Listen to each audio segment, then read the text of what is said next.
Marcus Thompson didn't know that saving a stranger's life would shatter everything he thought he understood about survival. One moment he was walking his daughter home from the hospital, her small hand tucked inside his calloused palm.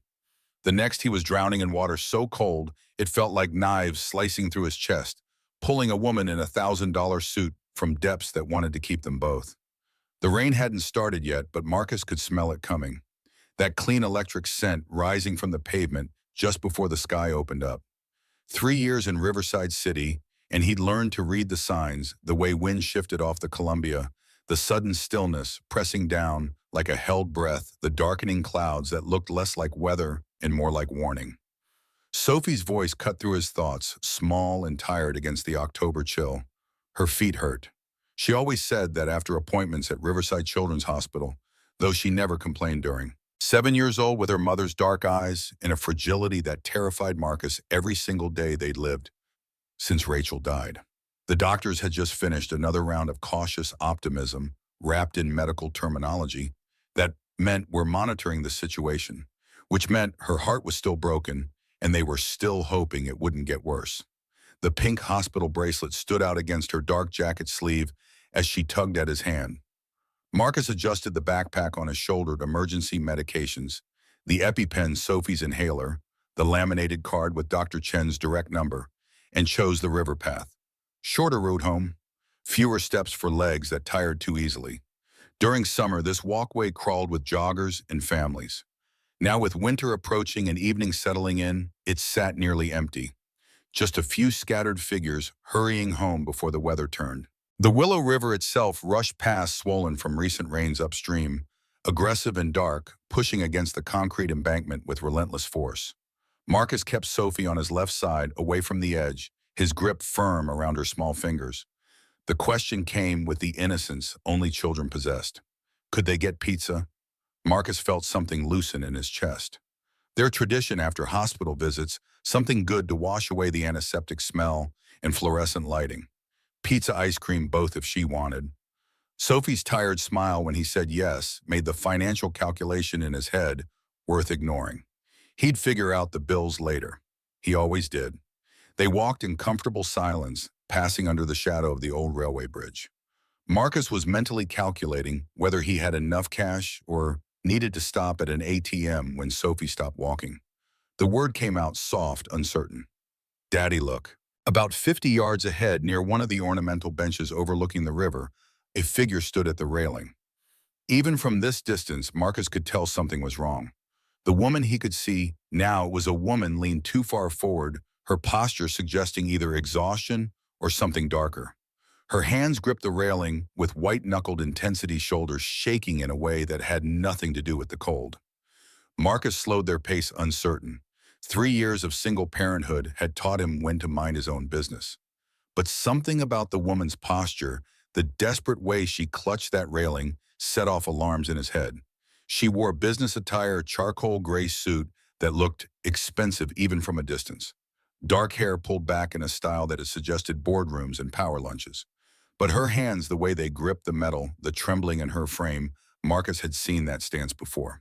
Recognized it from the worst days after Rachel's funeral, when pain went so deep that emotion became impossible and the only thing left was terrible numbness.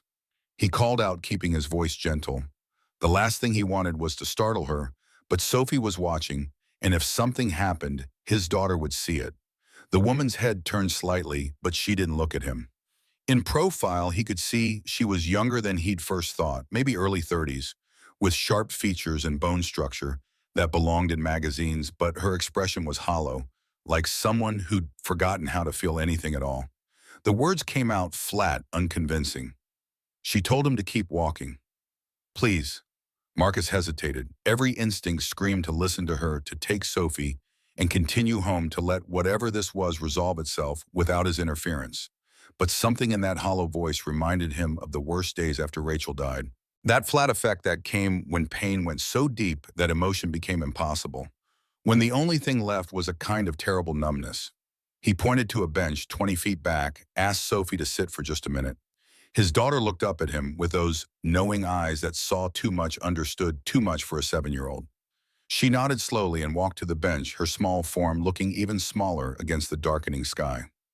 Marcus approached the woman carefully, the way you'd approach something mauled and wounded. He stopped about 10 feet away, close enough to reach her, if needed far enough not to spook her. His voice came out quieter than he intended. The construction worker's gravel softened by genuine concern. He didn't mean to intrude, but he had a daughter sitting right over there, and if something happened, she was going to see it. So he was asking whatever she was thinking about doing, could they talk about it first? The woman's laugh was bitter and sharp. She thought he assumed she was going to jump.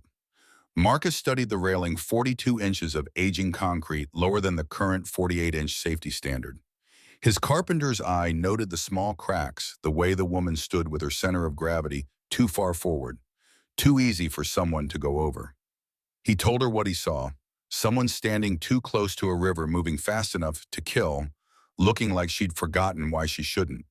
The woman actually looked at him then. Her eyes were striking a gray blue that reminded him of storm clouds, but they held a kind of exhausted anger that made him take an involuntary step back. She asked if he knew anything about her. The challenge in her voice was clear. He was making assumptions about a complete stranger. Marcus met her gaze without flinching. She was right, he knew nothing. But he knew what loss looked like. Knew what it felt like when the world got so heavy you couldn't remember why you were still carrying it. Something shifted in her expression. The question came softer, this time almost vulnerable. His daughter, was she sick? Marcus glanced back at Sophie, who was swinging her feet and watching them with concerned eyes. The pink hospital bracelet stood out against her dark jacket. The woman noticed it from where she stood. Called out the detail like an accusation or confession. Hospital bracelet, Riverside Children's. She donated enough money to that place to recognize their wristbands from 40 yards away. Marcus felt his throat tighten. Sophie had a heart condition. They were managing it. Today was just a checkup. The words still came hard even after years of saying them. And the mother gone 3 years now. Cancer. The woman's expression softened slightly, some of the hardness leaving her eyes. She told him she was sorry. The automatic response felt hollow in the October air. Marcus nodded, acknowledging the sentiment without really accepting it. Everyone was sorry. Sorry didn't bring Rachel back. Sorry didn't fix Sophie's heart.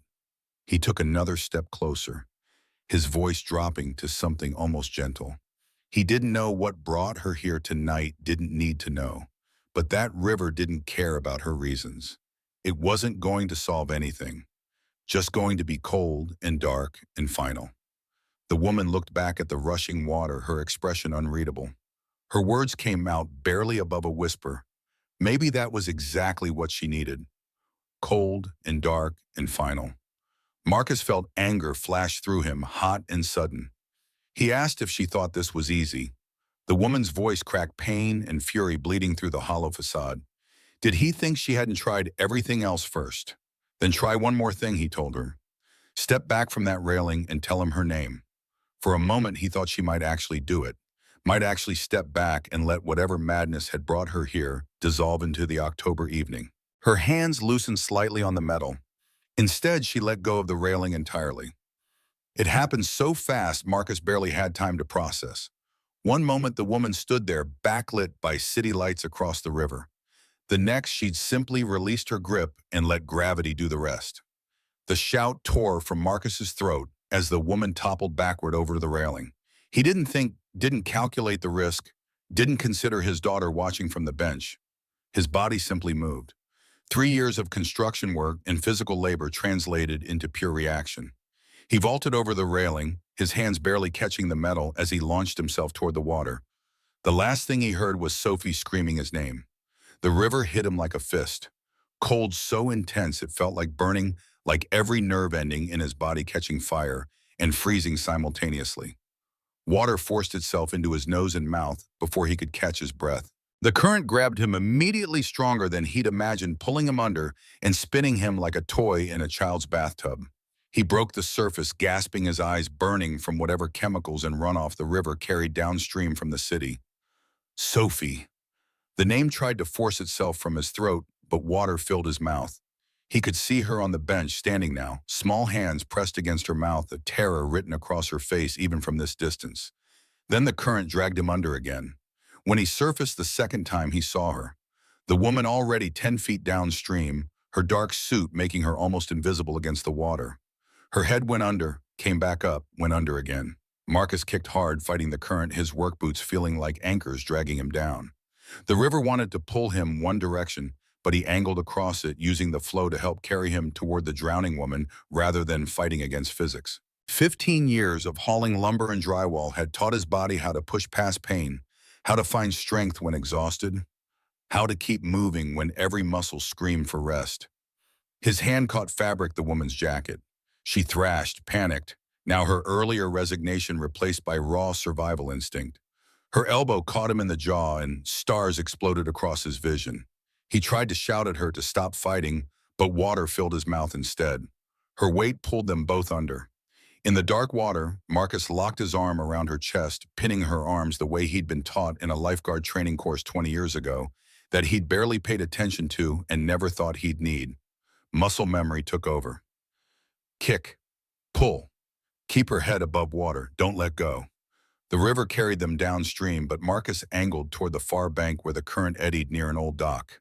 His free arm reached out, fingers scraping concrete, missing, reaching again. The woman had gone limp, either unconscious or too exhausted to fight anymore. His shoulder screamed in protest as his hand caught a metal ladder built into the embankment.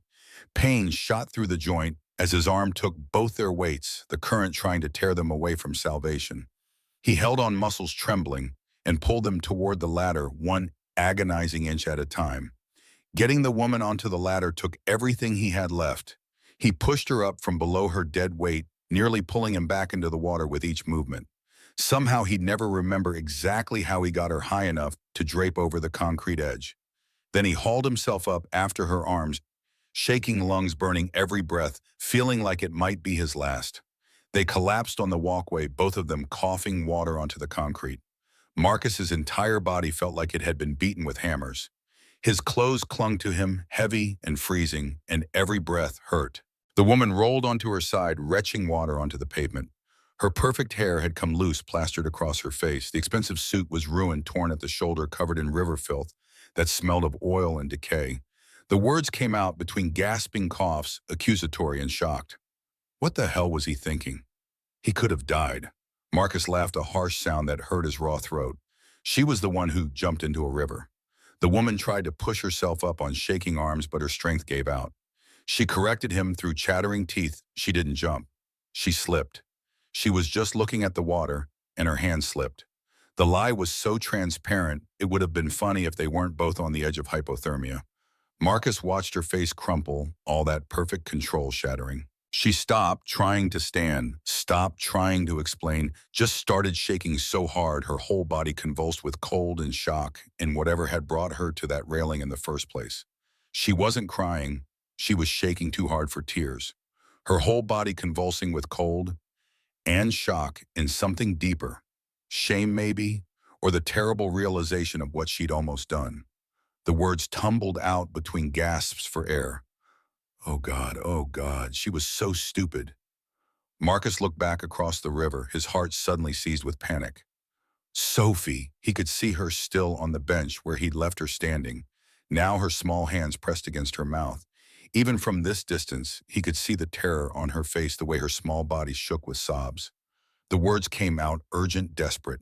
He had to get back to his daughter. He tried to stand, but his legs nearly gave out. The woman grabbed his arm, her fingers like ice against his skin. They were hypothermic, both of them. He needed medical attention. She pulled out a phone from somewhere. Miraculously, it still worked, and dialed with shaking fingers. Her voice shifted, taking on authority despite the chattering teeth. This was Lena Whitmore. She needed a car at the Riverside Dock East Bank near the railway bridge. Immediately. And call Riverside Children's Hospital. Tell them they were bringing in a potential hypothermia case. Marcus tried to protest, but she cut him off, asking his daughter's name with an urgency that surprised him. The words came out automatically. Maya Carter, Sophie Thompson. No Sophie, 7 years old, cardiac patient. The woman Victoria, she'd said her name was Victoria, repeated the information into the phone with clinical precision. Sophie Thompson, age 7, cardiac patient. They were coming in. She ended the call and looked at Marcus with eyes that had regained some focus, some of that CEO authority bleeding through the vulnerability. She asked how long they'd been in the water. Marcus didn't know. A minute, maybe 2. Long enough. The woman was already moving, pulling off her ruined jacket and wrapping it around his shoulders. It didn't help much, but the gesture registered through his shock. She asked if he could walk. Marcus looked across the river at Sophie, his daughter, who'd already lost her mother and now thought she'd lost her father too. He had to get to her. There was a pedestrian bridge 100 yards downstream. Could he make it? He nodded, not trusting his voice. They started moving, supporting each other, two strangers bound together by catastrophe. Every step sent fresh waves of cold through Marcus's body. His teeth chattered so hard he bit his tongue, tasting copper. Beside him, Victoria moved with grim determination, her arm locked through his, keeping him upright when his legs wanted to fold. The walk to the bridge felt endless. His construction-calloused hands trembled so violently he couldn't have held a hammer if his life depended on it. Victoria kept talking, her voice steady despite the shaking. Almost there, just a little further. The words became a mantra, something to focus on besides the cold eating through his bones. When they finally reached the bridge and crossed back to the west bank, Sophie was waiting. She launched herself at Marcus, wrapping her small arms around his waist and sobbing into his soaked shirt. The force of her embrace nearly knocked him over. Her words came out in hiccuping gasps. Between sobs, she thought he was dead, thought they both were dead, thought she was alone again. Marcus crouched down to her level despite his protesting muscles pulling his daughter tight against his chest. His voice came out rough, damaged from river water and cold. He was okay. They were both okay. The lie felt necessary. He was anything but okay. His body shutting down from hypothermia, his shoulders screaming from wrenching both their weights from the current. But Sophie needed to hear it, needed to believe it, so he said it again. "I'm okay, sweetheart. I'm okay." But Sophie wouldn't let go, couldn't let go, and Marcus couldn't blame her. He jumped into a freezing river and left her alone on a bench while he saved a stranger. What kind of father did that? The kind who couldn't walk past someone in pain, who saw another human being in crisis and moved before thinking, who had what Rachel used to call a hero's heart, even when it terrified her. A black car pulled up sleek and expensive, with a driver who looked unsurprised to find his employer soaking wet and covered in river filth. Victoria opened the back door, her voice gentle when she spoke. They needed to get in. Both of them. Marcus wanted to refuse, wanted to tell this stranger that he and Sophie would be fine getting home on their own.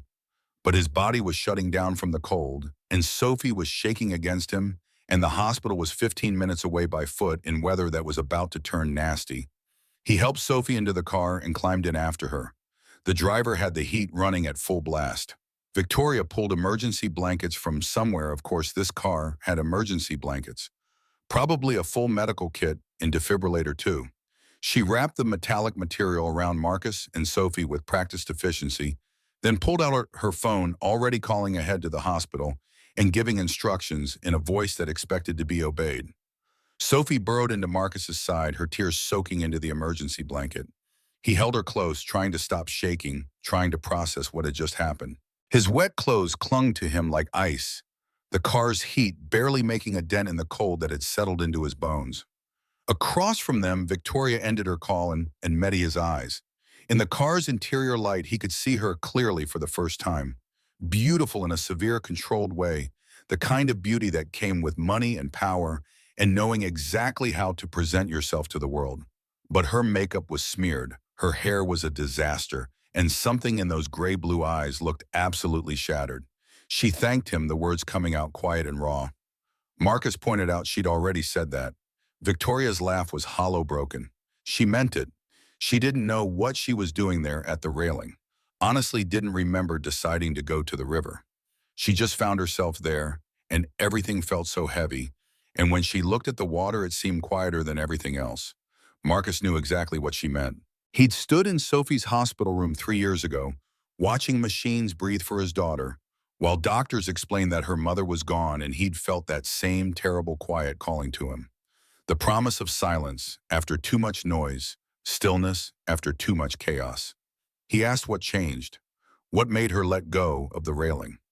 Victoria looked at Sophie, still pressed against Marcus's side, and her voice broke.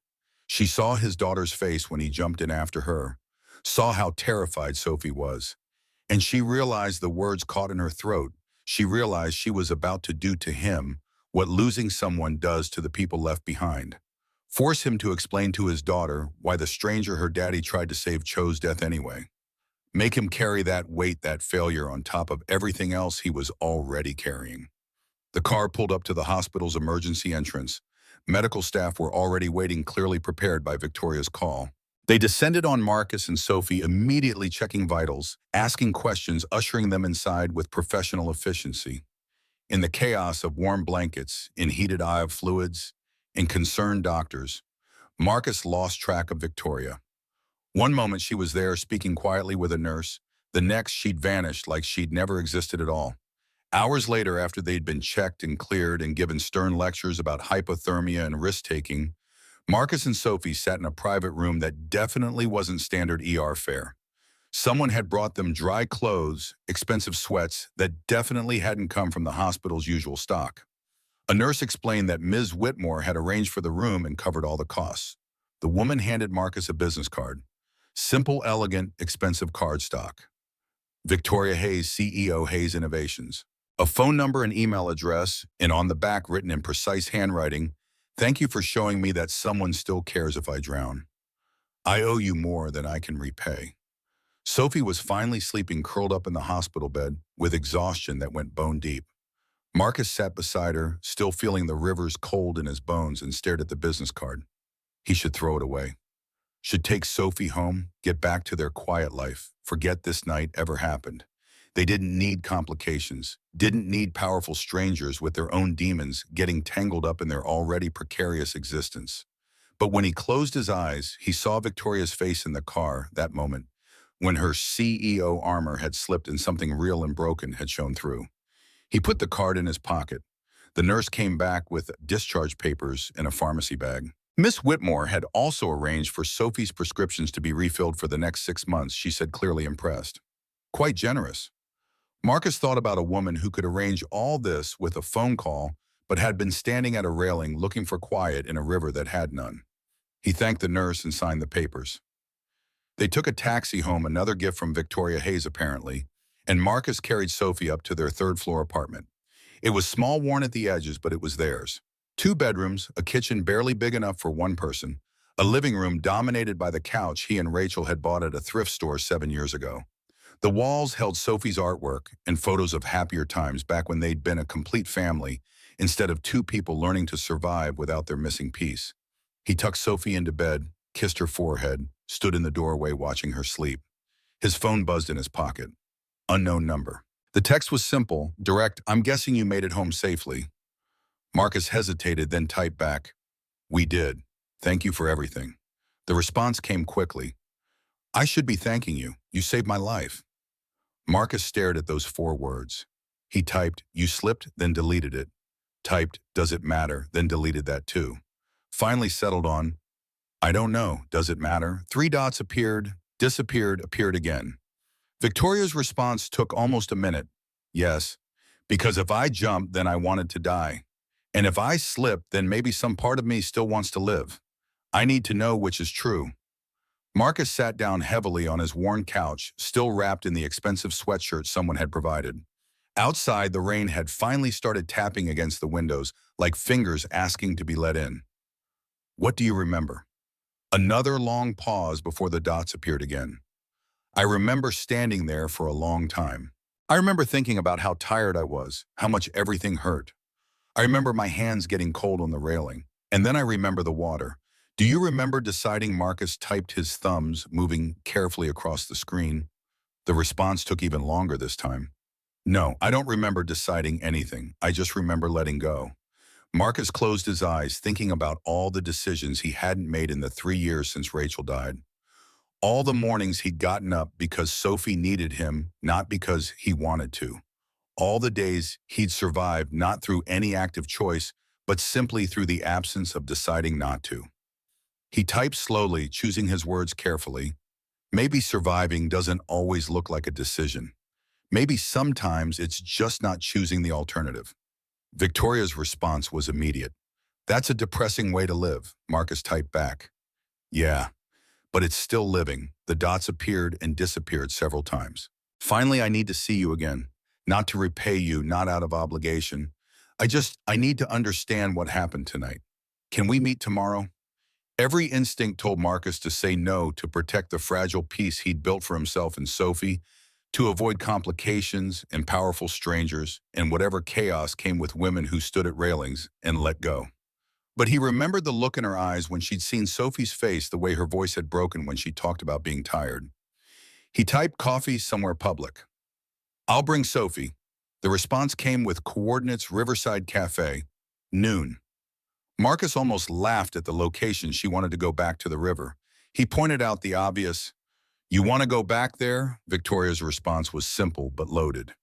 "I need to. If I'm going to figure out whether I slipped or jumped, I need to go back to where it happened." "Fair enough," Marcus typed. Noon. He put his phone down and walked to the window, looking out at the rain-soaked city.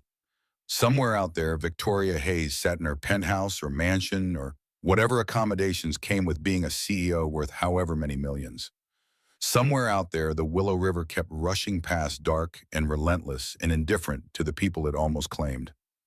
And somewhere inside his chest, beneath the bruises and the cold, that still hadn't completely left, something small and dangerous was starting to wake up. A feeling he'd thought died with Rachel, a sense that maybe, just maybe, his carefully controlled life was about to become uncontrollable. He should be terrified, should be planning how to extricate himself before things got complicated. Instead, he found himself thinking about gray-blue eyes and a voice that asked, "Did I jump?" like the answer mattered more than anything in the world. Behind him, Sophie stirred in her sleep, making the small sounds she always made when her dreams turned restless. Marcus went to her immediately, sitting on the edge of her bed, stroking her hair until she settled. His voice came out as a whisper, barely audible even to himself. "It's okay, sweetheart. We're okay." But as he sat there in the dark, listening to his daughter's breathing and the rain against the windows, Marcus wondered if that was true. If they really were okay, or if tonight had cracked something open that couldn't be sealed shut again. In his pocket, Victoria's business card felt heavy as stone. The rain kept falling, the river kept flowing, and somewhere between survival and surrender, two broken people had collided in a way that might save them both or destroy what little they had left. Marcus didn't know which it would be, but tomorrow at noon he was going to find out. The morning came too quickly, dragging Marcus from restless sleep filled with dark water and hands slipping through his grasp. Sophie was already awake, sitting cross-legged on her bed, watching him with those eyes that saw too much for someone who should still believe in fairy tales and happy endings. Her voice came out quiet, careful, like she was afraid the words themselves might break something. He'd been making noises again, she told him, like he did after Mommy died. Those sounds that meant he was somewhere terrible in his dreams, fighting battles he couldn't win while his body stayed frozen in bed.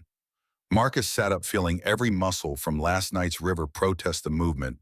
His shoulder throbbed where he'd wrenched both their weights against the current. "Just bad dreams," he told her the lie, tasting familiar on his tongue. He was fine. But Sophie's expression said she knew better, had always known better, even when she was too young to have words for what she understood. The question came direct, unfiltered by the usual 7-year-old politeness. They were really going to meet the lady from the river, weren't they? Marcus nodded, watching his daughter process this information with the same serious intensity she brought to everything since Rachel died. Sophie wanted to know if Victoria was going to jump.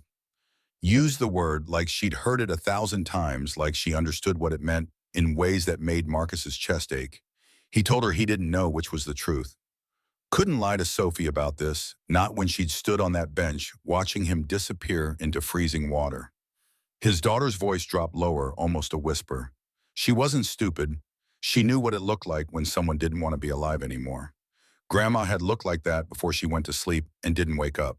The memory hit Marcus like a physical blow. Rachel's mother had died when Sophie was 5, slipping away quietly one night after years of grief over losing her daughter. Sophie had been the one to find her the next morning, had somehow understood even then that this was different from regular sleep. No one had told her that people could choose to stop living, but she'd figured it out anyway. Marcus moved to sit beside her, pulled her into his lap, even though she was getting too big for it, needed the contact as much as she did. "Sometimes people got lost," he said carefully, the words feeling inadequate even as he spoke them. "They forgot how to find their way back to the things that mattered. That didn't make them bad people. Just meant they were hurting in ways that made thinking straight impossible." Sophie asked if Victoria was still hurting. The question had no easy answer. Marcus settled for honesty he didn't know, but that was partly why they were meeting her. To make sure she was okay, that she wasn't standing at any more railings, looking for quiet in places that only offered endings. His daughter was quiet for a long moment, her small fingers tracing the bruises forming on his forearms, where he'd fought the current. Then she said something that stopped Marcus's breath. He jumped in after Victoria even though he didn't know how to swim very good. Well, Marcus corrected automatically, even though you don't swim well. Sophie repeated it with the precision of a child who'd been raised by someone who cared about grammar, despite never finishing college. But her point stood, he'd risked everything for a stranger. The rest of her thought came slower, heavier. He could have died and left her alone. There it was, the thing they both had been thinking since last night, but hadn't said aloud until now. Marcus had risked everything, his life and Sophie's security and their entire fragile existence, for someone he didn't know. His voice came out rough when he told her he knew, told her he was sorry for scaring her. But Sophie shook her head against his shoulder, surprising him. She shouldn't be sorry, she said. Mommy always said he had a hero's heart, said it was one of the things she loved most about him, even when it scared her. The words hit Marcus like river water, cold and shocking and completely unexpected. Rachel had said that usually right before yelling at him for doing something reckless on a construction site or stopping to help someone on the side of the road when they were already late. She'd loved and hated that part of him, in equal measure, the instinct that made him move toward danger when everyone else moved away. Sophie continued, her voice dropping to almost a whisper. Mommy also said that heroes had to remember they were someone's whole world too, that she needed him more than anyone else ever could. The wisdom in those words, coming from a 7-year-old girl who'd already lost too much, nearly undid Marcus completely. He held her tighter, breathing in strawberry shampoo and the sweet scent of childhood that wouldn't last forever. She was his whole world, he told her fiercely. Everything he did, every choice, every breath, it was all for her. Sophie pulled back to look at him with those knowing eyes. She understood, she said. That was why she was glad he saved Victoria. Because if he'd just walked by and Victoria died, it would have hurt him. And when he hurt, she hurt too. The words carried a weight no child should have to bear, the burden of being the only thing keeping a parent tethered to living. They got ready slowly, Marcus moving like an old man, as his battered body reminded him of every second in that freezing water. He made Sophie's favorite breakfast, chocolate chip pancakes that were definitely not on her cardiac diet, but that he couldn't bring himself to deny her this morning. She ate them carefully, methodically, watching him with concern every time he winced while reaching for something. At 11:30, they left the apartment. Marcus had dressed in his best jeans and the button-down shirt that only had one small stain near the collar hidden if he kept his jacket on. Sophie wore her favorite purple dress and the small butterfly necklace that had been Rachel's. She insisted on wearing it whenever something felt important, like the weight of her mother's jewelry could somehow protect her from whatever was coming. The walk to Riverside Cafe took 20 minutes. Every step closer made Marcus's anxiety spike higher. What was he doing? Meeting a woman who'd almost died last night, who ran some technology company he'd never heard of, who lived in a world so far removed from his that they might as well be different species. They had nothing in common except a moment of catastrophe and a few late-night text messages that felt far too honest for strangers. The cafe sat right on the riverbank with outdoor seating that overlooked the water.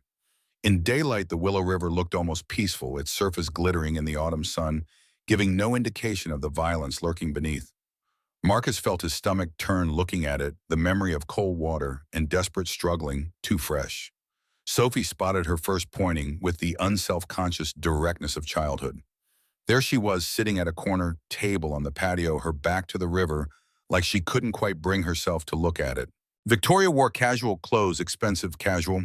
Marcus noted the kind of jeans and sweater that probably cost more than his monthly rent. Her hair was pulled back in a simple ponytail. Without the business suit and severe styling, she looked younger, more vulnerable. But there were shadows under her eyes that suggested she'd slept about as well as Marcus had, which was to say, not at all. She saw them approaching and stood, her movements uncertain, like someone who'd forgotten how to navigate a simple social interaction. Marcus kept Sophie close as they crossed the patio, hyper-aware of how out of place they must look. The woman who could arrange private hospital rooms and 6 months of medication with a phone call meeting with a construction worker and his sick daughter at a cafe overlooking the place where she'd almost drowned. Victoria's eyes went to Sophie first, and something in her expression softened. Her voice came out gentle, almost tentative. She must be Sophie. The introduction felt both formal and intimate, weighted with everything that had happened the night before. Sophie studied Victoria with that unnerving directness children sometimes had, the kind that made adults uncomfortable, because kids hadn't learned yet how to hide what they were really thinking. Her question came out blunt, no preamble or politeness to cushion it. Was Victoria feeling better? The question seemed to catch Victoria off guard. She blinked clearly, not expecting such direct concern from a 7-year-old. Yes, she said. After a moment, she thought so. Thank you for asking. The formality of the response felt wrong, too stiff for the situation, but Victoria seemed unsure how else to handle a child's genuine worry. Sophie didn't let it go. Her next words came even more direct, carrying the weight of someone who'd seen too much for her age. Daddy was really worried about her. He'd had nightmares. Marcus felt heat rise in his face, embarrassment mixing with frustration at his daughter's complete lack of filter. But Victoria's expression shifted, her defenses dissolving to show something real underneath. She had nightmares too, Victoria admitted quietly. The honesty surprised Marcus. Most adults would have deflected, changed the subject, maintained the illusion that everything was fine. But Victoria met Sophie's gaze directly and acknowledged the truth. She thought all three of them probably had nightmares after last night. They settled into their seats, the awkwardness of the moment easing slightly. Victoria had already ordered an absurd amount of food covered the table. Pastries, sandwiches, fruits, several different types of juice, at least 3 kinds of coffee. It was the spread of someone who had no idea what normal people ate, but had money to cover all possibilities. Sophie's eyes went wide. Could she have a cinnamon roll? The question came out careful, like she was afraid the answer might be no, or that wanting something sweet made her greedy. Victoria's response was immediate, almost desperate. She could have whatever she wanted. The desperation in Victoria's voice was subtle, but Marcus heard it, recognized the sound of someone trying to make up for something terrible by offering everything they could. They sorted themselves out with food and drinks, the distraction of eating, giving them all something to do with their hands, a reason not to maintain constant eye contact while they figured out how to talk about what had happened. Marcus nursed black coffee that was probably the most expensive he'd ever tasted, trying not to calculate what this simple breakfast was costing. Sophie methodically worked through her cinnamon roll while Marcus tried not to stare at the woman across from him. In daylight, without the drama of the river and the hospital, Victoria was stunning in a way that made Marcus acutely aware of every worn thread in his shirt, every callus on his hands, every way he didn't belong in her world. But there was also a brittleness to her, like glass that had been cracked but not yet shattered, holding its shape through force of will alone. The silence stretched too long. Finally, Victoria broke it, her voice quiet but steady. She'd gone back this morning, to the railing where it happened. Marcus set down his coffee cup, waiting. She'd stood there for 45 minutes, trying to remember exactly what she was thinking when she let go. The pause stretched out, Victoria's fingers wrapping around her coffee cup with white-knuckled intensity. She still didn't remember deciding to fall, she continued, but she'd remembered what brought her there. Her laugh was hollow, brittle. Everything. Nothing. The accumulation of 1,000 small moments when she realized she'd built a life that looked perfect from the outside but felt completely empty inside. She looked directly at Marcus then, and he saw something raw in those gray-blue eyes. Did he know what it was like to have everything you were supposed to want and still feel like you were suffocating? The question wasn't rhetorical. She genuinely wanted to know if he could understand this particular kind of drowning. Marcus's answer came without thinking. No. He knew what it was like to have nothing but the one thing that mattered and be terrified every day that he'd lose that too. His hand had unconsciously moved to Sophie's shoulder, the automatic gesture of a parent constantly checking that their child was still there, still breathing, still okay. Victoria tracked the movement, something unreadable crossing her face. She'd spent 15 years building Hayes Innovations, she said, sacrificed everything for it. Relationships, health, any semblance of a normal life. Told herself it was worth it, that success would fill whatever was missing. Yesterday, she'd closed a deal worth $800 million. The number was incomprehensible to Marcus, more money than he'd see in 10 lifetimes. The pause that followed felt heavy. When Victoria spoke again, her voice had dropped lower, like she was confessing something shameful. When it was done, when everyone was celebrating, all she could think was whether this was it. Whether this was what she'd given up everything for, whether an $800 million deal was supposed to make the emptiness feel less vast. Sophie spoke up, then her voice cutting through the adult heaviness with childlike directness. What had Victoria given up? The question was simple but devastating in its innocence. Victoria looked at the small girl across from her, and tears gathered in those gray-blue eyes. Everything that matters, Victoria said, her voice cracking slightly. She'd given up the possibility of having what Sophie had, a parent who would jump into a freezing river to save a stranger because it was the right thing to do. Given up softness and vulnerability and the ability to let anyone close enough to actually hurt her. The tears spilled over, and Victoria wiped at them impatiently, like she was angry at herself for showing weakness. She'd built walls so high and so thick that she forgot how to climb over them, Victoria continued. Yesterday, standing at that railing, she'd realized she'd locked herself in a prison of her own making and thrown away the key. The metaphor was clear, painfully honest, in a way that made Marcus uncomfortable, because it demanded reciprocal honesty, the kind he'd spent 3 years avoiding. Sophie asked the question that Marcus was thinking but wouldn't have voiced. So Victoria had tried to escape. The child's interpretation of suicide as an escape attempt was both accurate and heartbreaking in its simplicity. Victoria's answer came slowly, each word weighted with uncertainty. She didn't know what she'd tried to do, just knew she couldn't keep going the way she was. Something had to break. The admission hung in the air between them, raw and unfinished. Then Marcus showed up and pulled her out of the water and reminded her that there were still people in the world who cared if a stranger drowned. Victoria said, her eyes finding his. Did he have any idea how rare that was? The question carried disbelief, like she genuinely couldn't process the concept that someone would risk their life for hers without knowing her worth in dollars. Marcus's response was simple, instinctive. It wasn't rare. It was human. Most people would have done the same thing. But Victoria shook her head, the motion sharp and certain. No, they wouldn't have. She'd spent enough time in boardrooms and negotiations to know that most people's first instinct was to protect themselves, not to risk everything for someone they didn't know. Trust her on this. Maybe she'd been spending time with the wrong people, Marcus suggested. The observation was gentle but pointed at a construction worker who'd never seen the inside of a corporate boardroom, telling a CEO that her worldview might be skewed. Victoria's smile was sad around the edges, acknowledging the truth of it without quite accepting that change was possible. They sat in silence for a moment, the sounds of the cafe washing over them. Distant conversation, the hiss of the espresso machine, the river moving past with deceptive calm. Marcus finally asked the question that had been building since Victoria's first text last night. Why did she want to meet today? Really not just to say thank you. Victoria took a deep breath, gathering herself. Last night, for maybe the first time in her adult life, she'd had a genuine human connection. When he was in that car, half frozen and exhausted, and he still made sure Sophie was okay before himself. When he looked at Victoria and didn't see a CEO or a success story, but just another person struggling. She paused, composing herself. She'd forgotten what that felt like, to be seen as a person instead of a position. Marcus pointed out the obvious. He didn't know anything about her position. Had never heard of Hayes Innovations before last night, wouldn't recognize her in a crowd, had no idea what she was worth or what she'd accomplished. The admission felt both freeing and uncomfortable, like confessing ignorance to someone used to being known. Victoria's response was immediate, almost fierce. She knew. That was part of what made this so strange and so important. He'd saved her life without knowing who she was or what she could do for him in return. Just saw someone who needed help and helped. No calculation, no agenda, no expectation of reward. The weight of being seen that way, evaluated purely on her humanity rather than her utility, seemed to overwhelm Victoria for a moment.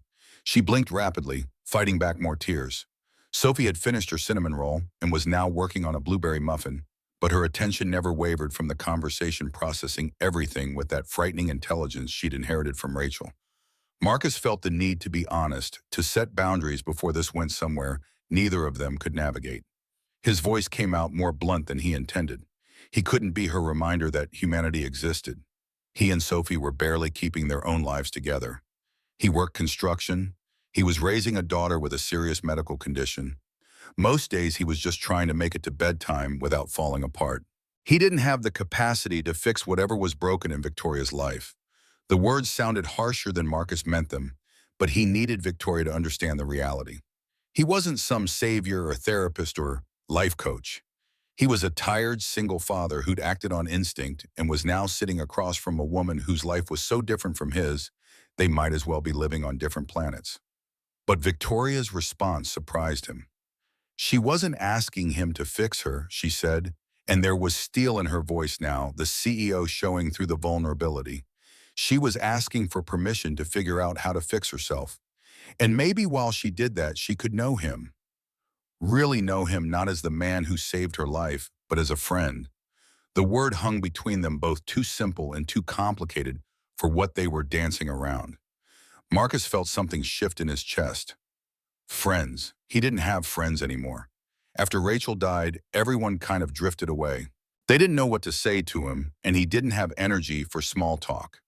Easier to let relationships fade than to maintain them when every conversation required pretending to be okay. Victoria's voice was quiet when she responded. She didn't have friends either. Employees, business associates, people who wanted something from her, sure. But friends, she couldn't remember the last time someone asked how she was doing and actually wanted to hear the answer. The parallel between them was striking. Two people who'd built walls so high they'd forgotten what connection felt like, who'd isolated themselves so thoroughly that a moment of crisis and honesty felt revolutionary. Sophie spoke up, then her voice cutting through the heavy adult conversation with childlike directness. How was Victoria doing? The question was simple, genuine, exactly the kind of thing Victoria had just said no one asked anymore. Really, Sophie clarified when Victoria looked confused. Not the thing you said to make people stop asking. The 7-year-old's ability to cut through social niceties to actual truth was unnerving. Marcus watched Victoria's face cycle through several expressions. Surprise first, then discomfort, then something that might have been grief settling into the lines around her eyes.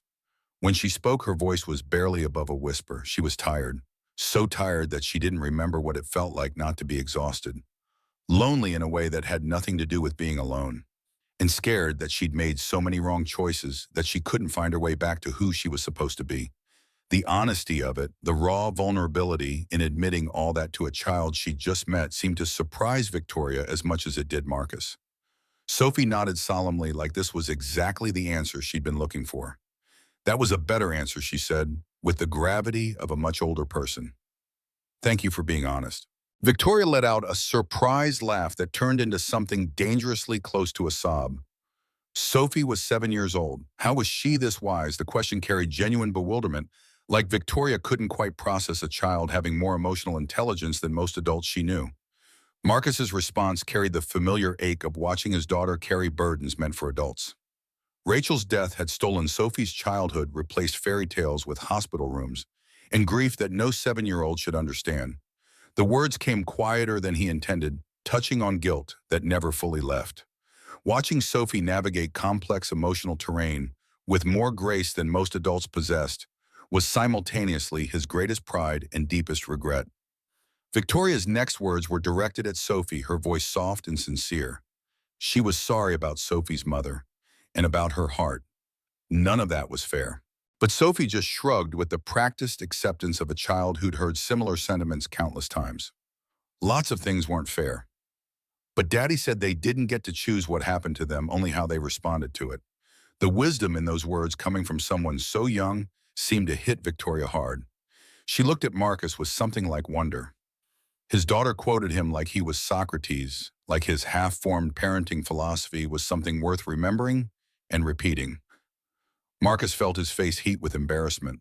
Sophie continued undeterred by adult discomfort. It was true, she insisted.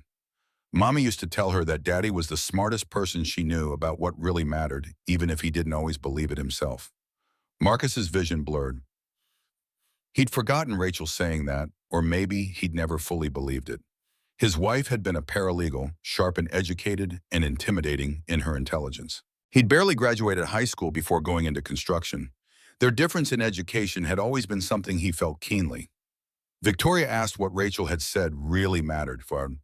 The question pulled Marcus back to the present, to this strange cafe meeting with a woman who'd almost died and a daughter who remembered things he'd tried to forget. Sophie answered when Marcus couldn't find his voice. Taking care of people, being brave when it was hard, showing up even when you were scared, loving people more than you loved being comfortable. Rachel's philosophy distilled into four simple principles by a child who'd lost her but held on to her wisdom like a lifeline. Victoria's response was quiet, reverent. Rachel sounded like she was an amazing woman.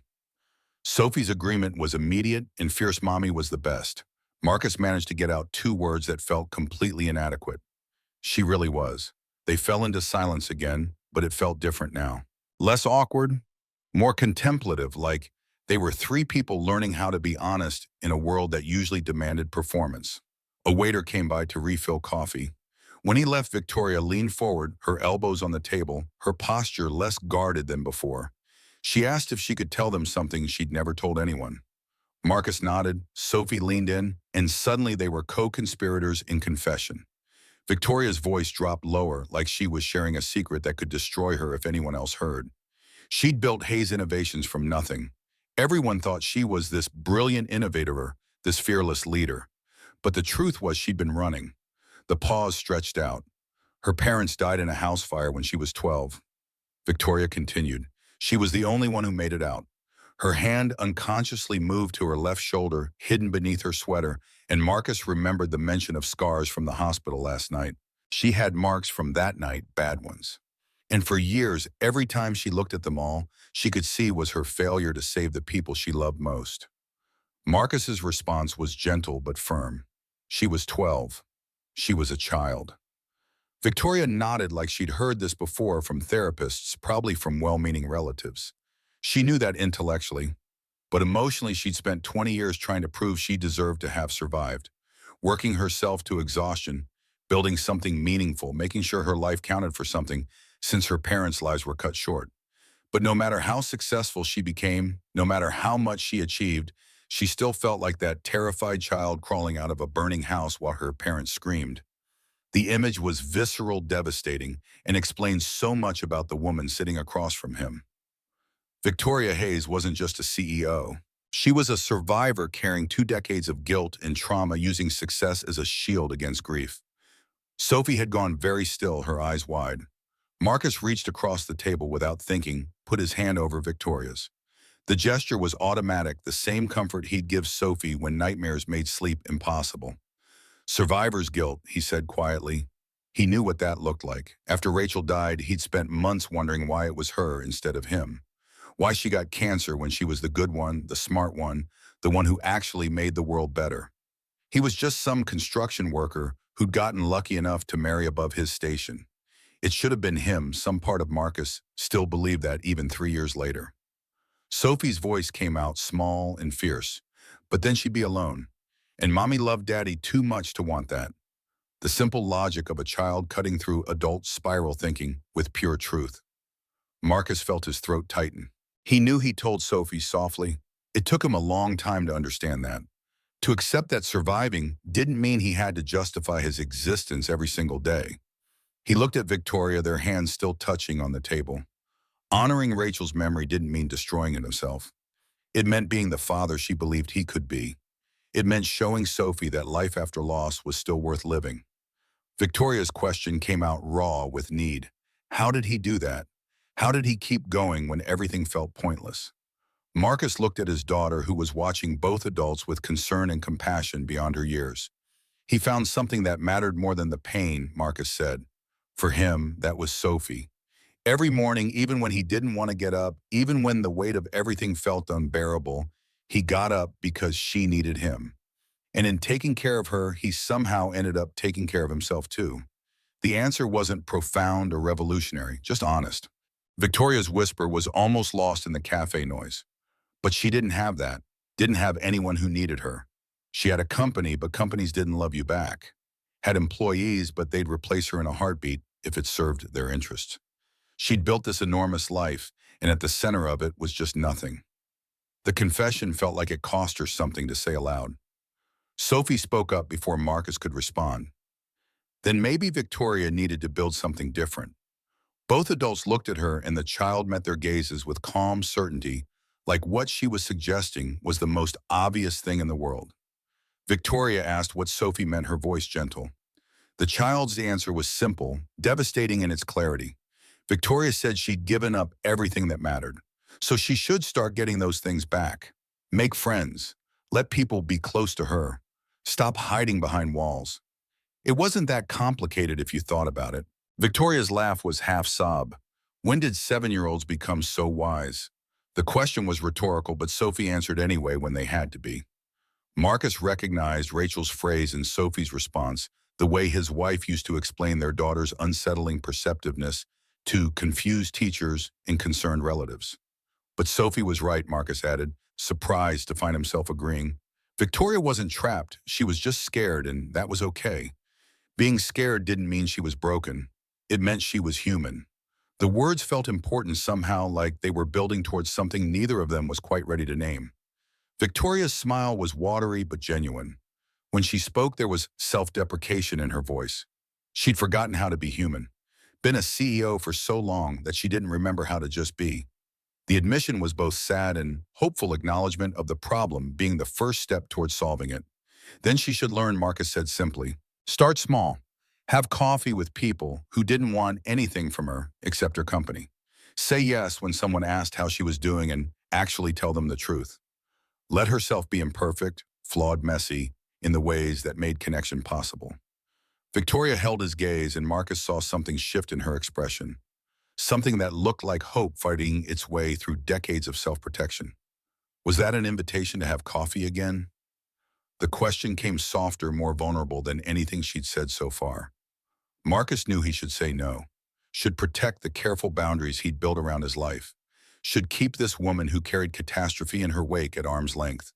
But when he opened his mouth, the word that came out was different. Yeah, he thought it was. Sophie piped up immediately. Could she come too? She liked Victoria announced it with the straightforward certainty of a child who decided someone was worth keeping. Victoria looked at the small girl with something like wonder. She barely knew. Sophie pointed out the obvious problem with a 7-year-old's affection for a stranger. But Sophie's response was simple and devastating. She knew Victoria told the truth when asked how she was doing. Most grown-ups lied about that, said they were fine even when they weren't, and it made them hard to trust. Sophie tilted her head, studying Victoria with that unnerving intensity. Victoria was calm and scared, but honest. That was better than being happy and lying about it. Victoria looked at Marcus with an expression he couldn't quite read. Was Sophie always like this? The question carried equal parts bewilderment and admiration. Pretty much, Marcus confirmed. Rachel used to joke that Sophie was born seeing through everyone's defenses. It was unsettling, but it kept him honest, made lying to himself impossible when his daughter could read him like a book. They finished their coffee while conversation shifted to safer topics: Sophie's school, Marcus's current construction project, Victoria's admission that she hadn't taken a real vacation in 8 years. But beneath the surface pleasantries, something more substantial was forming. Not quite friendship yet, but the possibility of it, the foundation being laid through honesty and vulnerability. When they finally stood to leave, Victoria hesitated, like she wanted to say something but wasn't sure how. The question came out nervous, uncertain in a way that didn't match the powerful CEO image. Could she ask Marcus something personal? He told her they were past the point of worrying about what was too personal. She'd already told him about her parents dying and standing at a railing last night. Personal was relative at this point. Victoria's next words came in a rush. Would he let her take them both to dinner somewhere nice? Not as repayment, she added quickly, catching the hesitation in Marcus's expression. As friends, if they were going to do this.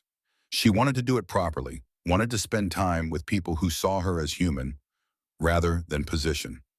Marcus's first instinct was to refuse. He didn't belong in fancy restaurants, didn't have clothes nice enough for wherever Victoria Hayes would consider somewhere nice, didn't want to feel like a charity case. But then he looked at her face and saw not pity, but hope.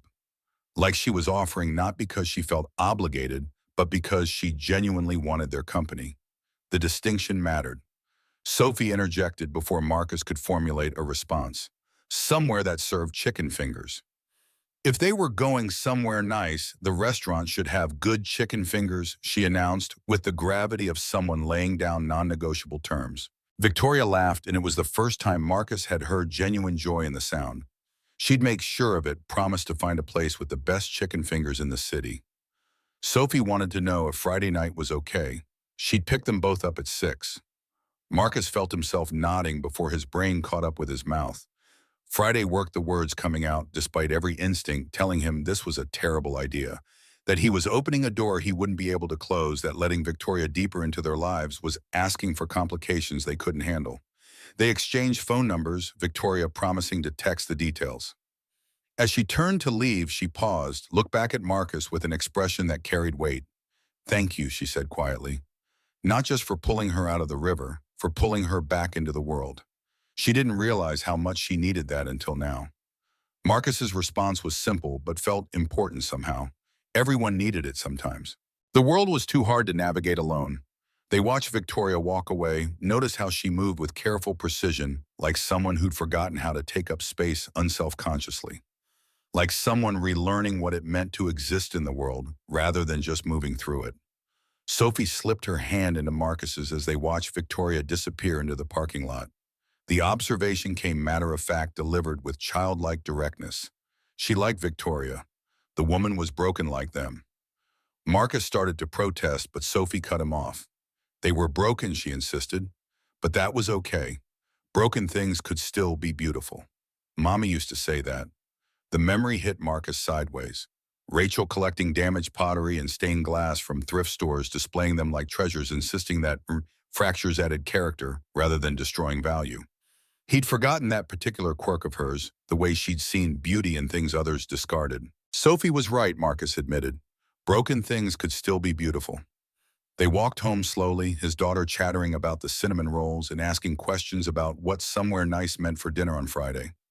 Marcus let her talk, his mind still back at that table, replaying every word Victoria had said, every crack in her careful composure, every moment of genuine connection between three broken people, learning how to be honest with each other. His phone buzzed in his pocket. A text from Victoria. "Thank you for being honest today. It meant a lot." Marcus typed back a response. "Thank you for being honest, too."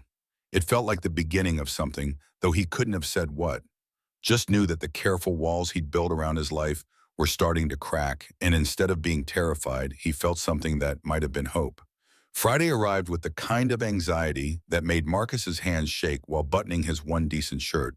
The fabric still carried the faint smell of the funeral home from 3 years ago, the last time he'd needed to look presentable for something that mattered. He stood in front of the bathroom mirror, barely recognizing the man staring back 3 years of grief and exhaustion, had carved lines into his face that made him look older than 32. Sophie appeared in the doorway, already dressed in the navy blue dress they'd picked out together earlier that week. Her hair was brushed until it shone the butterfly necklace, catching light at her throat. She told him he looked nice, the compliment, carrying that careful tone children used when they sensed a parent's nervousness and wanted to help. Marcus crouched to her level, meeting those knowing eyes. This was just dinner, he reminded her. Just friends having a meal together. Nothing more than that. Sophie gave him the look, the one that said she saw right through his careful words to the anxiety underneath. It was okay to be scared, she told him, with wisdom that shouldn't belong to someone 7 years old. He told Victoria that being scared meant it mattered. The observation hit too close. Marcus pulled his daughter into a hug, breathing strawberry shampoo and the sweet scent of childhood innocence, not yet fully stolen by loss. Sophie was too smart for her own good, had inherited Rachel's ability to read people and situations with frightening accuracy. She patted his back like she was the parent comforting the child role reversal that happened too often since her mother died. The knock came at exactly 6 o'clock. Marcus opened the door to find Victoria standing in the hallway and for a moment forgot how to breathe. She'd abandoned the business armor for jeans and a simple black sweater, her hair loose around her shoulders instead of pulled back in severe corporate style. No heavy makeup, just enough to soften the shadows under her eyes that spoke of troubled sleep. She looked younger, more vulnerable, and somehow more real than the polished CEO who'd sat across from him at the cafe. Victoria's greeting came out uncertain, like she wasn't quite sure how to navigate this social interaction. Marcus returned the hello, hyper-aware of how small his apartment must seem to someone who probably lived in a penthouse. The space was clean but worn furniture from thrift stores and clearance sales walls covered in Sophie's artwork, and photographs of happier times when they had been a complete family. Sophie broke the awkward moment by announcing she was ready, spinning to show off her dress with its crucial feature pockets. Victoria's face lit up with genuine delight. The best dresses always had pockets, she agreed with the gravity of someone sharing an important truth. The exchange was so normal, so effortlessly warm, that Marcus felt some of his tension ease. The car waiting outside was the same sleek black vehicle from the hospital night. Sophie climbed in with a barely contained excitement, while Marcus tried not to calculate how much this single evening was probably costing. The driver pulled away from the curb, and Sophie asked where they were headed, her voice bright with anticipation. Victoria named a place called Riverside House, explained she'd called ahead to make sure they had excellent chicken fingers. The chef had personally assured her they were the best in the city. Marcus stared at her, processing the absurdity. She'd actually called about chicken fingers. The question came out more incredulous than he intended. Victoria's response was simple but loaded. She did, and also made sure the atmosphere wasn't too formal or stuffy. She wanted tonight to be comfortable, not intimidating. The thoughtfulness of it caught Marcus off guard. He'd been bracing himself for some upscale restaurant where he'd have to navigate multiple forks and feel everyone's eyes judging the construction worker who didn't belong. Instead, Victoria had considered what would make them comfortable rather than impressive. Riverside House turned out to be exactly as advertised, elegant, but warm, with exposed brick walls and soft lighting that made everything feel intimate without being pretentious. The hostess greeted Victoria by name and led them to a private corner table that overlooked the river through large windows. Marcus's stomach clenched, looking at the water, dark and relentless, even in the city lights. Memory of cold and drowning, too fresh. Victoria noticed his reaction, her voice gentle when she spoke. She'd specifically requested this table. Needed to stop being afraid of it, she explained. The river wasn't her enemy, her own mind was. The self-awareness in that statement surprised Marcus. Most people ran from their demons rather than deliberately sitting in view of them. He pointed out that was very philosophical for someone who'd almost drowned in that water just days ago. Victoria's smile held no humor. Someone very smart told her that fear meant it matters, she countered. So she was trying to face the things that scared her instead of running from them. The echo of his own words back at him felt both flattering and concerning, like he'd accidentally become some kind of accidental life coach. They settled into their seats and a waiter appeared with the menus and sparkling water that probably cost more than Marcus's usual tap. Sophie studied her menu with intense concentration, lips moving as she sounded out unfamiliar words. The question came careful, like she was afraid the answer might change. Could she really get anything? Victoria's confirmation was immediate and warm. Anything at all. Though she had it on good authority that the chicken fingers were exceptional. Sophie's grin transformed her face, erasing the tired shadows that lingered from too many hospital visits. She announced to the waiter with perfect seriousness that she would have the chicken fingers with French fries, and could she please have extra ketchup. The waiter, who probably served senators and celebrities, regularly treated her request with the same grave consideration. He'd give a wine order, promising the finest ketchup the establishment had to offer. The interaction made Sophie beam, made her feel important, and heard in a way that twisted something in Marcus's chest. His daughter deserved to feel special, deserved evenings where she got to be a normal kid, ordering chicken fingers instead of a cardiac patient navigating hospital cafeterias. After they had all ordered, Marcus choosing the least expensive entree despite Victoria's insistence that price didn't matter, an awkward silence settled over the table. They'd been so honest at the cafe, but here in this beautiful restaurant, with the river flowing past and the weight of the week between them, words felt harder to find. Victoria broke the quiet, her fingers tracing patterns on the tablecloth. She needed to tell them something about what happened after they met on Tuesday. Marcus felt his chest tighten, bracing for whatever confession was coming. The media had found out about the river, Victoria continued. Someone must have seen them at the hospital, or maybe staff leaked it. Wednesday morning, there were reporters camped outside her building asking if it was true that she'd attempted suicide. Marcus asked what she'd told them, keeping his voice neutral despite the spike of anxiety. Nothing at first, Victoria admitted. had her PR team issue a statement saying it was a private medical matter and asking for respect. But that just made them dig harder, she continued. By Thursday, they'd found witnesses who saw Marcus jump in after her, started calling him a hero, speculating about who he was and why he'd risked his life for a stranger. The words came reluctant, apologetic. She wanted to tell Marcus before he saw it himself. There were articles about them, pictures someone took at the hospital. His name was out there now, public in ways that would make his quiet life impossible. Victoria paused, meeting his eyes. She'd made sure of one thing, though: no pictures of Sophie. Threatened legal action against any outlet that published images of a minor, used every resource and lawyer she had to protect his daughter. Marcus felt cold despite the restaurant's warmth.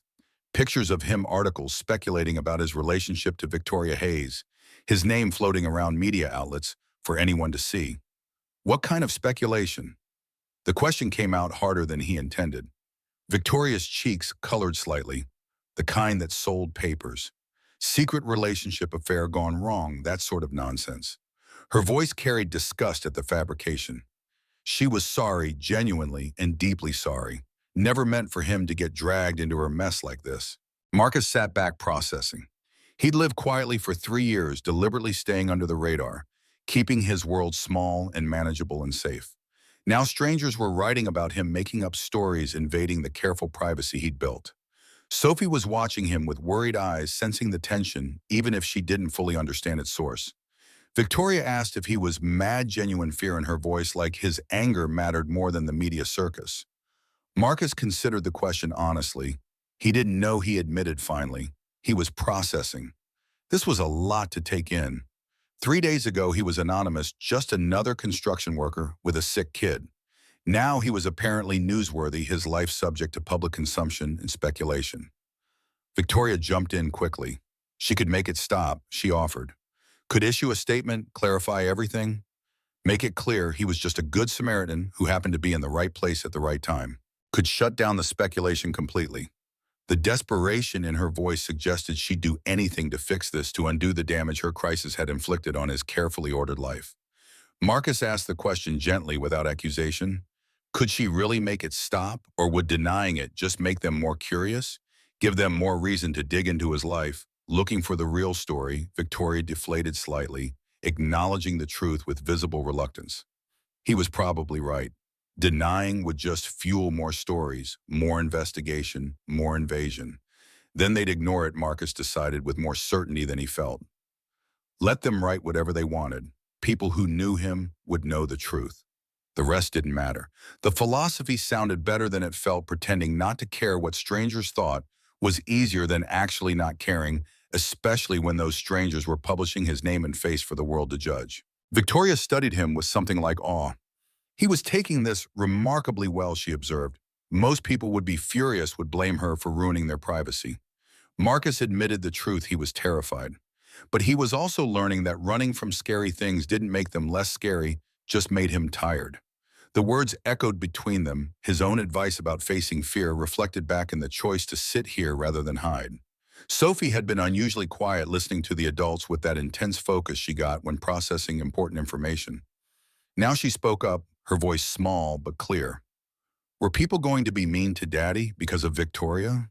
The question cut through adult rationalization to the core fear would associating with a CEO who'd attempted suicide make Marcus a target. Victoria's response came immediate and fierce. She hoped not. But yes, probably some people would be. The honesty was painful but necessary. She was sorry, she told Sophie directly. That wasn't fair to either of them, didn't match what they deserved for simple kindness. Sophie absorbed this with visible thought, then delivered her verdict. It was okay. Daddy said they couldn't control what other people did, only how they responded. And they responded with dignity and kindness, even when people didn't deserve it. The words were clearly Marcus's, filtered through a 7-year-old's understanding, and repeated back with perfect clarity. Victoria's eyes filled with tears.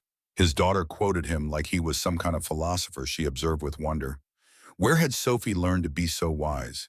The question wasn't really asking for information, more expressing disbelief that a child could possess such clarity. Marcus's response was quiet, touched with the guilt that never fully left. She'd learned from her mother. Rachel believed that grace under pressure was the truest measure of character, that how you treated people when they didn't deserve it revealed who you really were. His wife had lived that philosophy until cancer made living impossible. The observation came soft but weighted. Rachel sounded like she was an incredible woman. Marcus nodded, throat too tight for words. She really was, he managed. Rachel would have liked Victoria, he added after a moment. His wife had a soft spot for people who were hurting and trying to hide it, could always see through the armor to the person underneath. Their food arrived, providing welcome distraction from heavy conversation. Sophie dove into her chicken fingers with enthusiasm, pronouncing them indeed the best in the city. Marcus's steak was cooked to perfection, and he tried not to think about how much this single meal probably cost, tried to just enjoy the moment for what it was. Three people sharing food and honest conversation. Victoria asked permission before continuing. Could she ask about Rachel? She'd mentioned her several times, but didn't want to pry if it was too painful. Marcus appreciated the consideration, but told her it was always painful. That didn't mean he didn't want to talk about his wife. Pain and love weren't mutually exclusive. You could ache from loss while still treasuring the memories. The question came gentle, genuinely curious. How did they meet? Marcus smiled despite the grief that always accompanied thoughts of Rachel. Construction site he began. He was working renovation on a law office building, and she was a paralegal at one of the firms. She came down to complain about the noise disrupting their work, and he was covered in drywall dust and probably smelled terrible. That didn't sound romantic, Sophie interjected with childlike bluntness. Marcus laughed, agreeing. It wasn't not at first.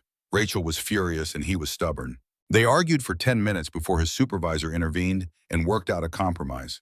But the next day, she came back with coffee and donuts for the whole crew, apologized for being harsh. Said she'd been stressed about a case and took it out on them. Victoria asked if that was when he fell in love over donuts and apologies. Marcus shook his head. He fell in love because she could admit when she was wrong, because she saw construction workers as people worth apologizing to, rather than just labor to be managed. And because when he thanked her, she looked at him like he was interesting instead of invisible, like a man in dusty work clothes might have something worth knowing beyond his ability to swing a hammer. He'd asked her out that day, Marcus continued. She said no. Said she didn't date guys from work sites because it always ended badly. So he waited until the job was done 3 months later, then showed up at her office with flowers and asked again. That time she said yes. The memory was sweet and painful, in equal measure reminder of a courtship that felt like a lifetime ago.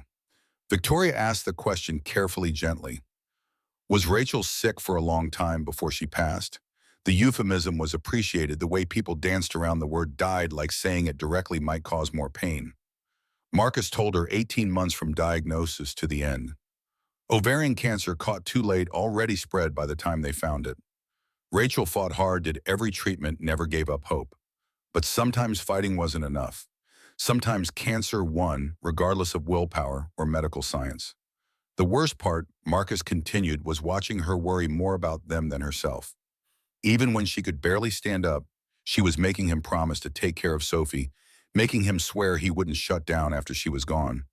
The memory of those promises made in hospital rooms that smelled of antiseptic and approaching death still carved pieces from his chest. Victoria's observation was quiet but accurate. He did shut down, though, for a while at least. Marcus didn't deny it. Yeah, for a while he did. Kept Sophie alive and healthy, but emotionally he was barely present, just going through the motions. Took almost a year before he could feel anything besides grief and terror that he'd lose his daughter too. Sophie spoke up, then her voice carrying sadness and understanding. She was sorry, she told him directly. For all the times he was there, but not really there. Marcus looked at his daughter, saw the weight she carried from witnessing his breakdown and slow reconstruction. He told her he was sorry too. Sorry she had to be patient while he found himself again. But Sophie shook her head with that same wisdom that unnerved adults. He was grieving, she explained simply. Mommy told her before she died that Daddy would need time to find himself again. Told her to be patient with him. The revelation hit Marcus like physical impact. He asked when Rachel said that, voice rough with suppressed emotion. Lots of things, Sophie answered. Mommy knew she was dying, even when the doctor said there was still hope. She wrote letters for Sophie to open when she was older. And she made Sophie promise to take care of Marcus like he took care of her, made a 7-year-old child responsible for her grieving father's well-being in ways no child should bear. Marcus's vision blurred.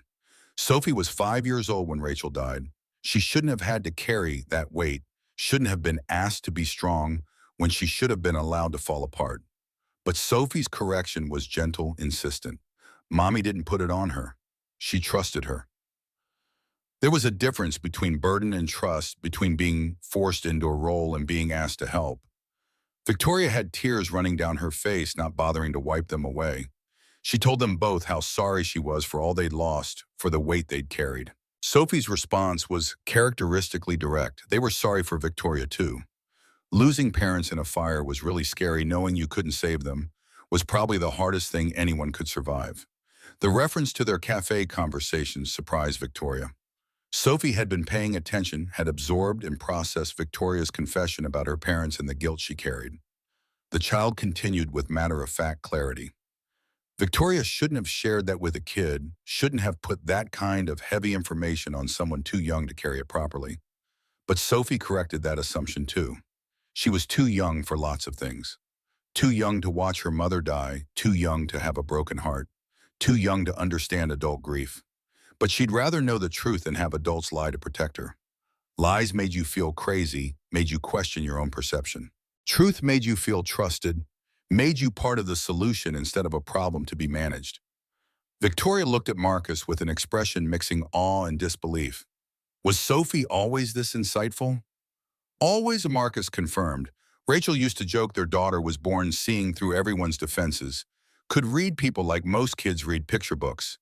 It was both blessing and exhausting, made privacy impossible when your 7-year-old could tell exactly what you were feeling and why. They finished their meal while conversation turned to lighter subjects. Sophie's favorite books, the chapter she was reading about a girl who could talk to animals. Marcus's current project, renovating an old theater downtown. Victoria's admission that she hadn't been to a movie in 3 years, hadn't done anything purely for enjoyment since building her company, became her entire existence. When dessert came, chocolate cake for Sophie, creme brulee for Victoria, coffee for Marcus, the atmosphere had shifted into something comfortable and warm. The nervousness from earlier had dissolved, replaced by the easy familiarity of people who'd seen each other at their worst and chosen to stay anyway. Victoria made her confession over dessert, her voice carrying hesitation. Today was supposed to be a board meeting, she told them. Crucial one about a merger that could reshape the entire company. She'd canceled it to be here. Marcus started to protest. If this was important, she should have gone, but Victoria cut him off. It was important, she agreed. But so was this, and she gestured between the three of them. She'd spent 15 years prioritizing work over everything else, missing birthdays and holidays, and any chance at a personal life, because there was always another deal, another meeting, another crisis demanding her attention. Wednesday, standing at that railing, she'd realized none of it mattered. Not really, all that success, all those achievements, and she was still completely alone. The confession hung between them, raw admission that professional accomplishment meant nothing without personal connection. Sophie's observation was simple, devastating in its directness. Victoria wasn't alone anymore. The statement carried such certainty, such childlike faith in the permanence of new friendship, that Victoria's careful composure cracked completely. No, she agreed through tears. She wasn't. And that terrified her more than any boardroom ever had. Marcus asked why, genuinely curious. Why did friendship scare her more than corporate pressure, more than hostile takeovers, or business negotiations? Victoria's answer came slowly, words chosen carefully. Because work she understood. She knew the rules, knew how to win, knew how to protect herself from attack or failure. But friendship connection, letting people matter to her, she looked between Marcus and Sophie. She didn't have rules for that, didn't know how to do it without getting hurt, without losing people she couldn't afford to lose. The vulnerability in that admission deserved honesty in return. Marcus told her the truth she already knew, but needed to hear anyway. She couldn't have connection without risk. That was the thing about caring about people. It always came with the possibility of pain, of loss, of grief that could break you completely. But the alternative was what she'd been doing Tuesday night, standing at a railing, because success without connection was just another form of drowning. Victoria was quiet for a long moment, her fingers tracing the edge of her dessert plate. There was something else she needed to tell them, she said finally. Something that happened yesterday that changed everything. The seriousness in her tone made Marcus tense, preparing for whatever new crisis was about to land in their laps. Her board had found out about the river incident, Victoria explained. Not from the media, from someone at the hospital who recognized her. They'd called an emergency meeting to discuss whether she was fit to continue as CEO. The words came matter of fact, but Marcus heard the pain underneath the humiliation of having her competence questioned because she'd been honest about struggling. He asked what happened, voice tight with anger at people who would punish someone for seeking help. Victoria described walking into that boardroom knowing she might walk out unemployed. She told them the truth, all of it, about her parents dying, about building the company as a way to justify her survival, about working herself into the ground because stopping meant feeling everything she'd been running from, about standing at that railing and realizing she'd built a prison instead of a life. Most of them wanted her out immediately, Victoria continued, called her unstable, a risk, said the company needed steady leadership. But then one board member, Marcus Chen's father, actually major investor, asked if anyone else in that room had ever felt like giving up. Asked if working yourself to exhaustion was really that different from what Victoria had contemplated doing. The question had opened something, Victoria said. 3 other board members admitted struggling with depression. 2 had considered suicide at various points. 1 had actually attempted it and survived. The meeting transformed into this raw, honest conversation about the cost of success and the pressure they all put on themselves to appear invincible when they were anything but. So they kept her, Sophie asked, invested in the outcome of this corporate drama in ways most 7-year-olds wouldn't be. Victoria nodded. They'd voted to give her a month of medical leave with full support to get help. Mandatory therapy, reduced schedule when she returned, and a requirement that she build a support system outside of work. Marcus Chen's father had said if she was willing to get help, they were willing to stand by her. But if she refused treatment or showed signs of deteriorating further, they'd have no choice but to replace her. Marcus observed that was actually pretty reasonable, more generous than he'd expected from corporate executives protecting their interests. Victoria agreed it was more than reasonable, was generous in ways she hadn't earned or expected. But it also meant she had to do the work, had to actually change rather than just promising to change. And that was terrifying because she didn't know if she could, didn't know if she was capable of being someone different than who she'd been for 15 years. Sophie's response was immediate and certain. Victoria could change, was already changing. She was here with them instead of at a meeting. She'd told the truth instead of hiding. She was learning how to be different, was taking the first steps even if she didn't recognize them yet. Victoria asked when Sophie had become so wise, the question rhetorical but genuine. The child's answer was practiced, familiar. She'd told them before she had to grow up fast. But being wise helped her take care of her daddy, helped her understand things other kids didn't need to know yet. Marcus felt the familiar guilt rise but pushed it down. Sophie was right. She had grown up too fast, had been forced into wisdom by circumstance and loss. But she was also stronger for it, more capable of navigating difficult emotional terrain than most adults. The silver lining didn't erase the tragedy, but it made the tragedy mean something.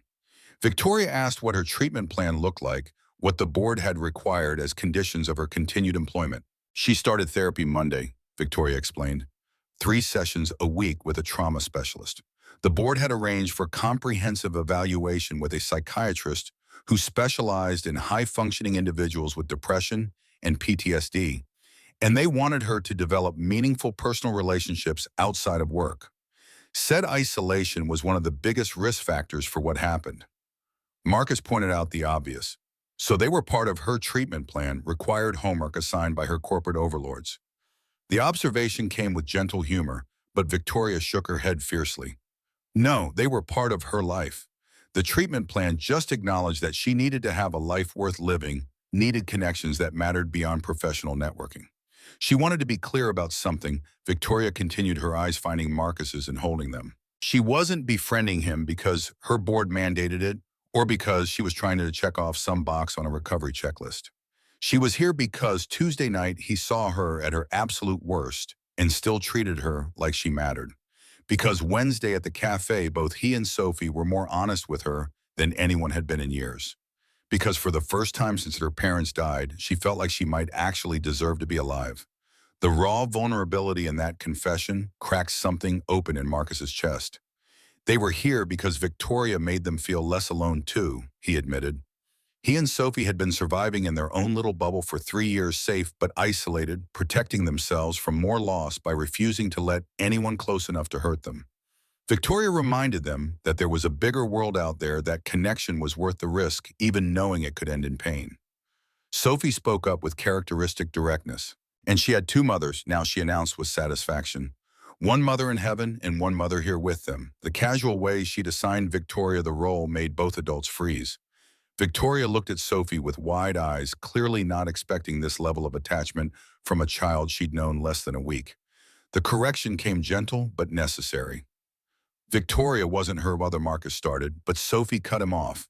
Not her real mother like Rachel, she clarified, but someone who cared about her, who wanted to be part of her life, who made things better just by being there. That was mother-like enough for a kid who'd lost hers too young. Victoria's tears were falling freely now, no attempt to hide or control them.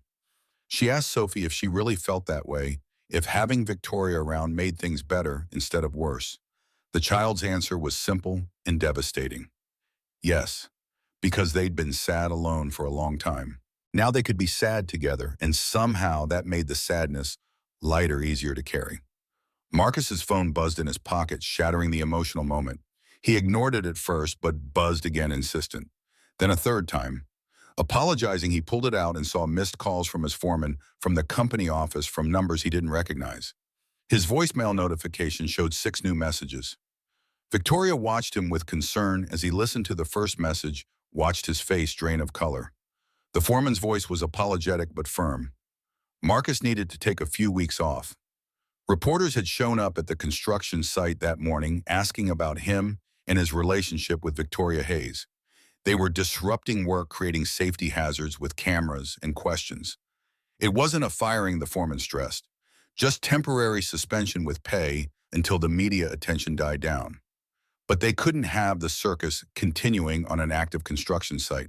The second message was from a reporter asking for comment about his involvement with the CEO. The third was from another reporter offering money for an exclusive interview.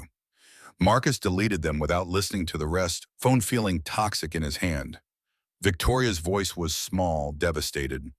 What happened? Marcus told her the truth, watching her face crumple with guilt. He'd just lost his job. Temporarily, the foreman said, but effectively unemployed until the scandal blew over. All because he'd pulled a drowning woman from a river, and that woman happened to be newsworthy. The apology came desperate, frantic. Victoria would fix this, she promised. She could issue a statement, could pay him the lost wages, could make calls and pull strings to get him reinstated. The flurry of solutions felt more like panic than helpfulness, like she was trying to throw money at a problem that couldn't be solved with resources. Marcus cut her off, his voice sharper than intended. She couldn't fix this. Couldn't make the media forget, couldn't unpublish his name and face, couldn't give him back the anonymity he'd built his entire life around. And he didn't want her money, didn't want to be bought off or compensated like this was some business. Transaction gone wrong. What did he want her to do then? Victoria's voice cracked with helplessness, with the frustration of someone used to solving problems who couldn't solve this one. Marcus took a breath, forced himself to calm down. This wasn't her fault. She didn't ask to be saved, didn't invite the media attention, didn't do anything except stand at a railing and let go. But she did stand at that railing, Victoria countered, did let go, did create the situation that turned his life upside down. And now he was suffering consequences for being a good person, for doing the right thing, and she couldn't fix it no matter how much money she had or how many lawyers she hired. Sophie had gone very quiet, watching both adults with frightened eyes. She asked the question that cut through adult rationalization. Were they going to stop being friends? Was this fight going to make Victoria leave like everyone else who got too close and then couldn't handle the complications? Both adults looked at the small girl, saw her fear of abandonment written clearly across her face. Marcus's anger deflated immediately. No, he told Sophie firmly. They weren't stopping. They were just figuring out how to handle this mess together. He looked at Victoria. That was what friends did, right? Stuck together even when things got complicated and messy. Victoria nodded, wiping at her tears with shaking hands. Yeah, that was what friends did. Even when she made everything harder, even when her problems became his problems, even when the smart thing would be to walk away. The commitment felt fragile but real, tested by crisis and not yet broken. Marcus's phone buzzed again. Another reporter. He silenced it completely, shoved it back in his pocket. They'd ignore the calls, ignore the articles, ignore the speculation. Live their lives as normally as possible until the media found something new to obsess over. It wasn't a perfect plan, but it was better than hiding or running or pretending this wasn't happening. Victoria asked how long he thought the attention would last. Marcus shrugged. He had no idea. Weeks, maybe months, depended on whether something more interesting happened to distract them. They just have to outlast it, stay boring long enough that writing about them stopped generating clicks. The drive home was quiet, all three of them processing the evening's emotional whiplash. Sophie fell asleep against Marcus's shoulder, exhausted by rich food and adult drama. Victoria looked out the window, face reflecting in the glass, and Marcus could see her working through guilt and fear and determination. When they reached his apartment building, Victoria walked them to the door despite the late hour. She needed to say something, needed Marcus to hear it, even if Sophie was asleep and couldn't bear witness. She was sorry, genuinely and completely sorry for all the chaos she'd brought into their lives. For the media attention, for the job loss, for the complications that came with knowing her. But she wasn't sorry for meeting them, Victoria continued. Wasn't sorry for the connection they'd built or the honesty they'd shared. She was learning that the best things in life came with complications, that relationships worth having were never simple or easy. And if he was willing to keep trying, to keep being her friend, despite everything she'd worked to become someone worthy of that friendship. Marcus found himself smiling despite the exhaustion and stress. She was already worthy, he told her. Already showing up, already doing the work, already choosing honesty over hiding. That was enough. She was enough. The words seemed to hit Victoria hard, like no one had ever told her that simply existing was sufficient, that she did not need to earn her place in people's lives through achievement or usefulness. They said goodnight, and Marcus carried Sophie upstairs, got her into bed without fully waking her. His phone was still blowing up with calls and messages. He turned it off, completely decided tomorrow was soon enough to face the circus. Tonight he needed sleep and silence, and the illusion that everything might somehow be okay. But sleep didn't come. Marcus lay in bed thinking about Victoria's face when Sophie called her mother-like, about the way she'd offered to fix everything with money, because that was the only solution she knew about the board meeting, where powerful people had been honest about their own struggles. He thought about his job, his anonymity, his carefully constructed life, all unraveling because he'd done the right thing. Rachel would have been proud of him, he realized. Would have yelled at him for jumping into freezing water, but would have been proud he'd saved someone who needed saving. Would have liked Victoria, would have seen past the CEO armor to the broken woman underneath. Would have told him that people were always worth the complications, that isolation was safer, but connection was worth the risk.